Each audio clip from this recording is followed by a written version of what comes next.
Hi, I am Claudina. I'm going to facilitate you through the next unit standard, which is called Identify and Keep the Records that a Team Manager is responsible for keeping. Unit standard number 13916.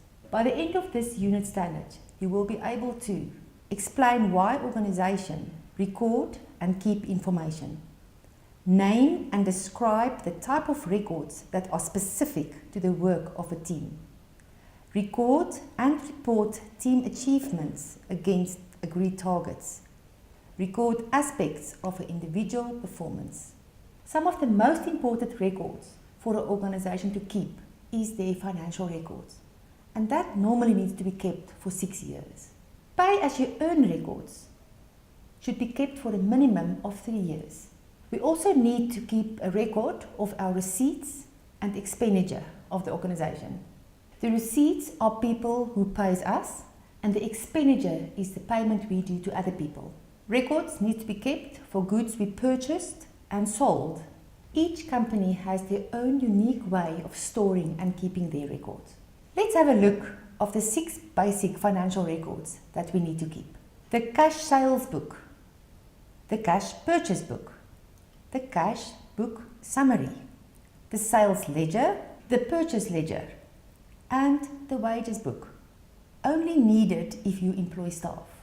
For example, the sales ledger is a record a company keeps to show who did we sell to, what did we sell them, and how much money they owe us. People who owe us money is called debtors.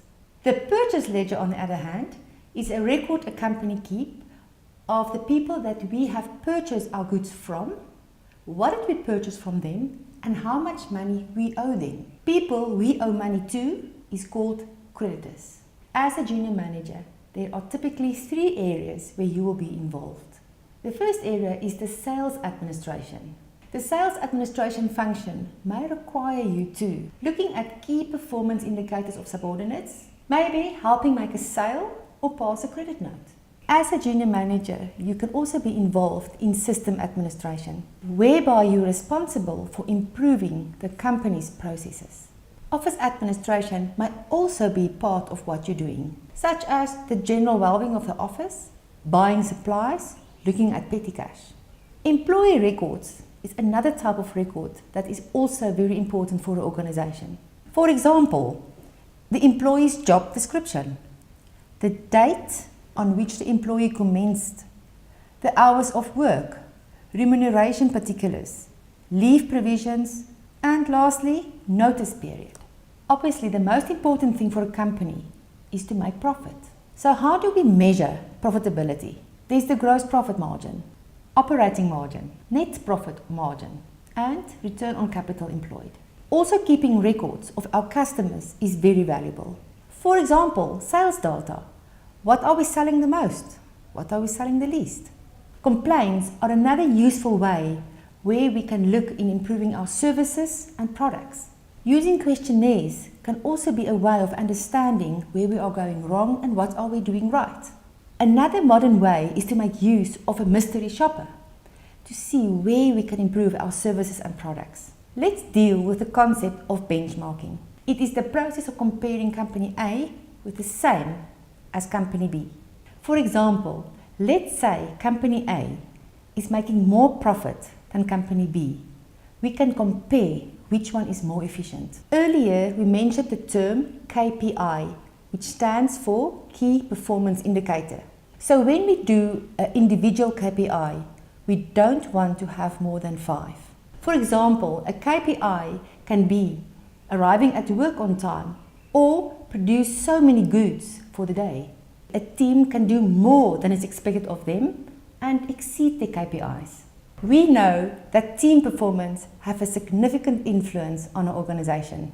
Here are 10 ways of improving your team performance. Improve the atmosphere by having a fun activity or a brainstorming session. Having open communication, having an open door policy that people feel free to come to you. Who works with who? Look at the skill mix you have. Attitude is everything. We like to create and maintain a positive attitude. Who knows more? Who can be your leader? Who can be that person who's taking the lead? Finding that successor that can really enhance your team performance. Delegate tasks. It's building trust. Your employees see that you are trusting them by giving them that task. Planning is very important, and make sure that your team understands the plan. Hold your team accountable, which will make them feel responsible for what they do, and that will make them feel proud in their work. And lastly, don't forget to have fun. In summary, this unit standard was all about record keeping and documentation.